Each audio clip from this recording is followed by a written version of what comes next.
Thank you. What a beautiful setting this is. And before I get into my talk, when I leave, I would like to get the recipe for the molasses cookies. Are they not the best darn cookies? They're fabulous cookies. Well, John, I'm coming after them. Hope you'll share them.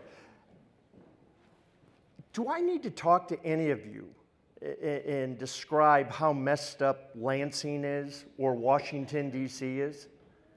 We're living it. We're struggling through it. And when I look through the crowd, we've been through these types of things before.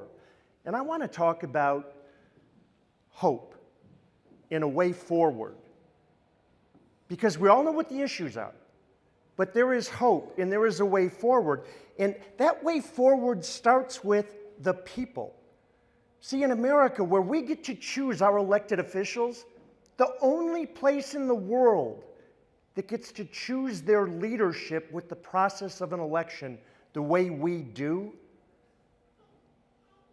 that's part of our hope. That's part of our spirit. That's part of what has made a republic for 250 years successful. And we need to focus back on a government that works for the people. And the people elect representatives that understand the roles that they have to play, what they have to do. I suspect, like you're concerned about the future, not only of our country, but of our state. You're concerned about the future for your children and our grandchildren. And there's a way forward. And that way forward sits right in front of us. It rests with us in the actions that we choose to take. Because we've got a party right now that wants everyone to say that the government will provide the solution. How's that working for the folks down in North Carolina right now? How's that working for the folks down in Florida?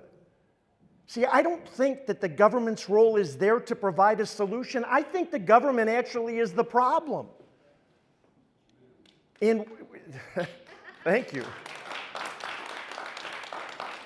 When government thinks that it is bigger than the people, when it loses sight, when government says to us, as it is saying today, that we're going to spend $3,000 on illegal immigrants in hotel rooms in New York City and only offer $750 to American citizens that are suffering through this natural catastrophe, if they fill out the paperwork correctly, if they qualify, if they fill out the forms and show up at the office, these people don't even have a chance.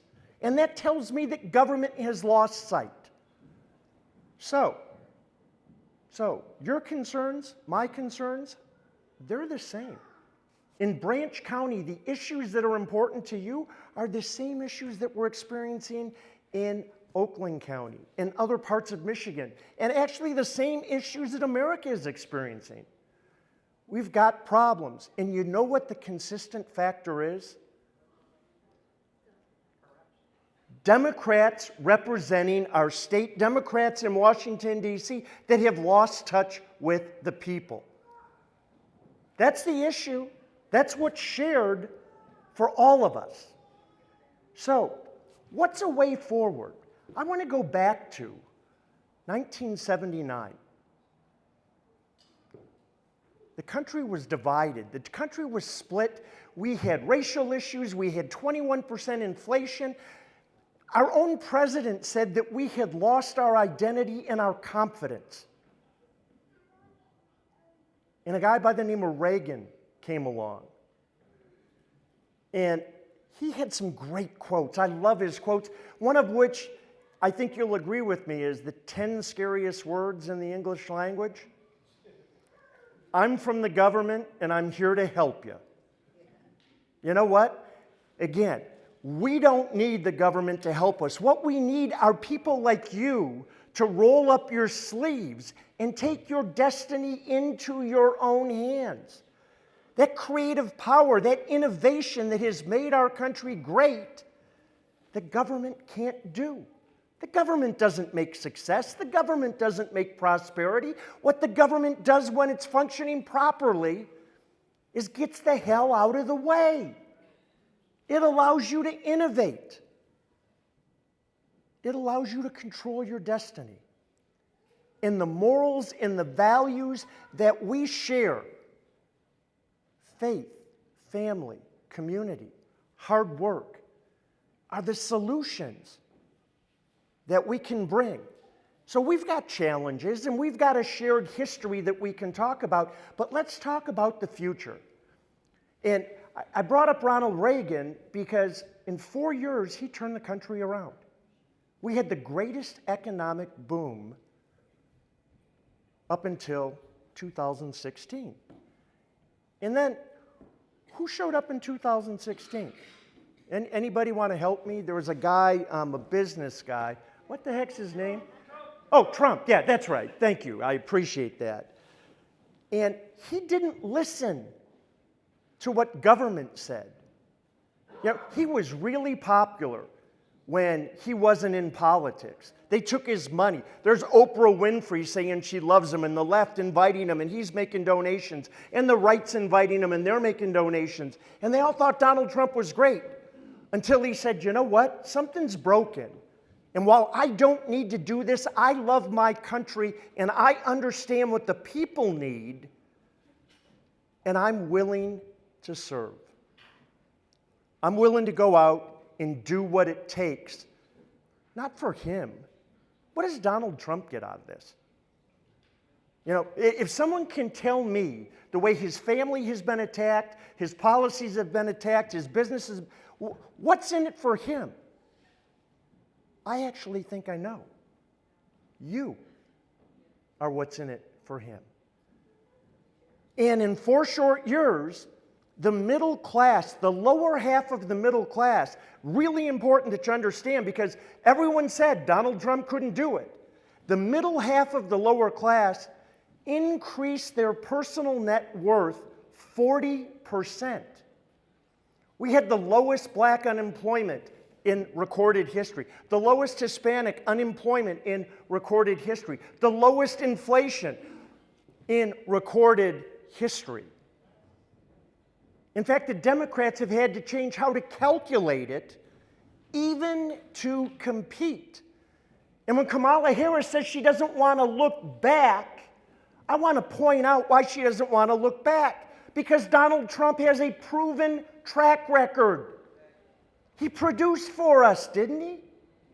And he can do that again. So, what's a way forward? How about lower taxes so you can keep more of the hard money that you earn for yourselves? That's part of the way forward. How about we fix education? You may not be aware of the fact, but the state of Michigan is 43rd in education and falling towards 47th, the fastest decline of any of the 50 states. And less than 50% of our children can read at grade level. How about we fix education? Because if we want to move Michigan forward, if we want to create an economy that's focused on innovation and the jobs for tomorrow, it's our responsibility to demand from our leaders the results for our children so they can not only feel the pride of success versus just getting passed along and failing at the next level and failing at the next level, they can feel the pride of success. If we have partnerships between private business and vocational providers that prepare them for today's jobs, but also the jobs of tomorrow, and we're only willing to accept that every single kid in Branch County and every single kid in the state of Michigan that graduates from high school or graduates from college has an opportunity to stay in Michigan and earn a living and have a job that they can be proud of.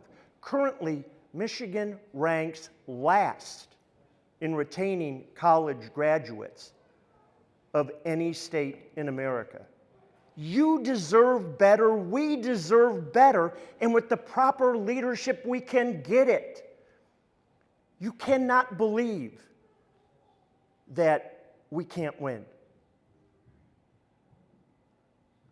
I was concerned enough to say, even after I lost, and I don't like losing.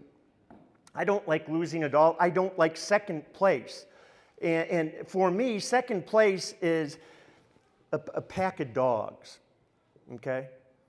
And the second dog's view of the world is not a great view because it's behind the first dog. And I want to reinstill that spirit, that pride, that energy, that optimism that Michiganders are known for. Why do they say that people from the Midwest are special? Why do they say that people from Michigan are special? Because we get it, there's a higher calling. We don't need government to tell us what to do when a neighbor's down, because we know what the right thing to do is, to help them, to lend a hand, to be there for them, to show compassion. While the greatest social program ever created is a well-paying job, having compassion, having humility, having the values that our churches and our communities have provided for us in the past, our moral compass, our way forward, I want that back. And selfishly, I want it for me. But selfishly, I want it for you. Selfishly, I want it for my 3 children, and I want it for your children. And selfishly, I want it for my grandchild and your grandchildren.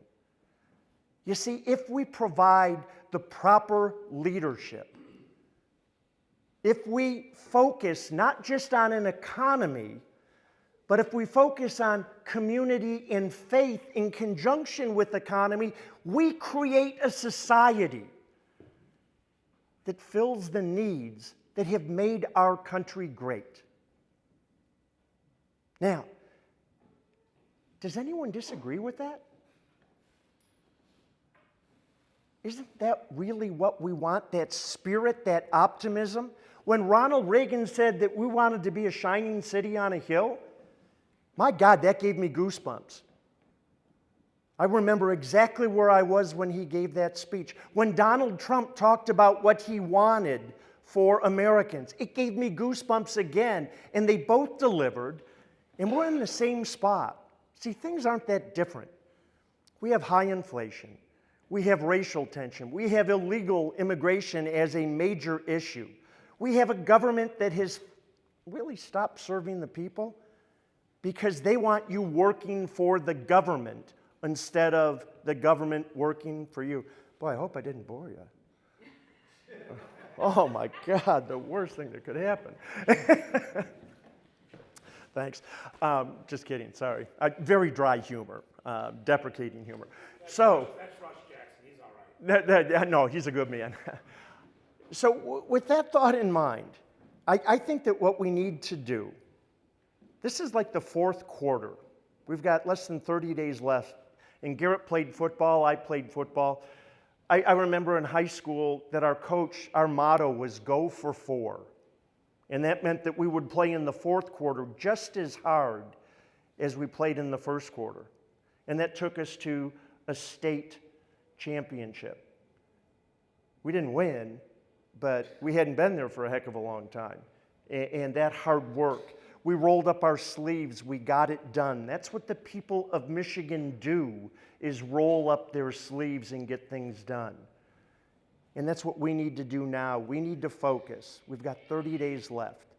So I'm going to challenge you. Branch County may be a really strong Republican center. And it's really comfortable to be together amongst friends and people that are like-minded. That's not what's going to get the job done. So here's my challenge to you. As we build this society, as we build this economy, as we listen to what Donald Trump's talking about, because he's talking about manufacturing and education. He's talking about vocational training. He's talking about making America great again. He's talking about putting Michiganders and Americans first, and I think that's a pretty good thing. I hope you think the same thing. I demand it. We deserve to be first. We are Americans. It's our right. It's our privilege. But what we have to do is we have to get outside of our echo chamber. We have to go to people that aren't going to agree with us and have a conversation, because their groceries are just as expensive as your groceries. The COVID money that the Democrats threw out is drying up. There's the largest credit card debt in the history of our country, the lowest bank balances in the history of our country. In just a few short years since they had that 40% increase under Donald Trump, it's all gone away. And it's going to take a leader to get that back. A leader in Washington that understands that they work for the people. A leader in Michigan that understands that they work for the people. A leader at your county levels that understand the power of the people versus the power of government. Even your local elections.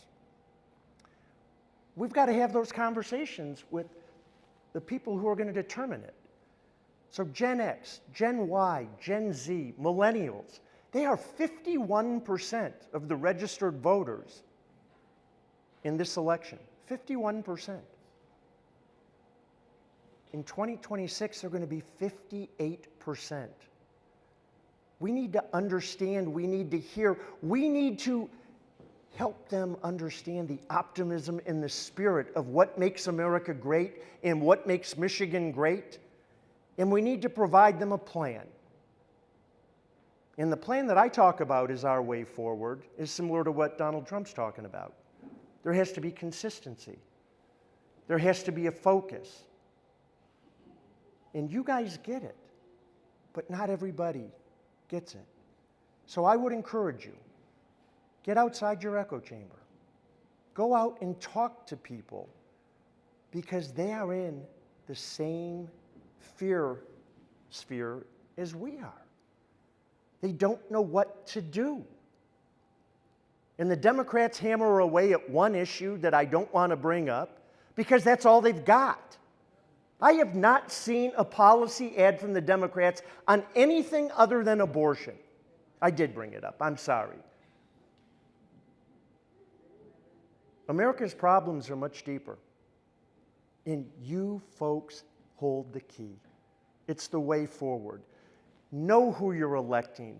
Talk to people who may have a different view than you, and agree with them on 90%.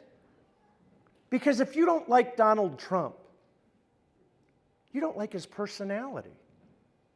I've never met anyone that said, geez, I didn't like taking home more money. I didn't like low inflation. I didn't like a safe, secure border. I didn't like that America was respected overseas and that the people who were willing to serve our country were safer through strength than weakness.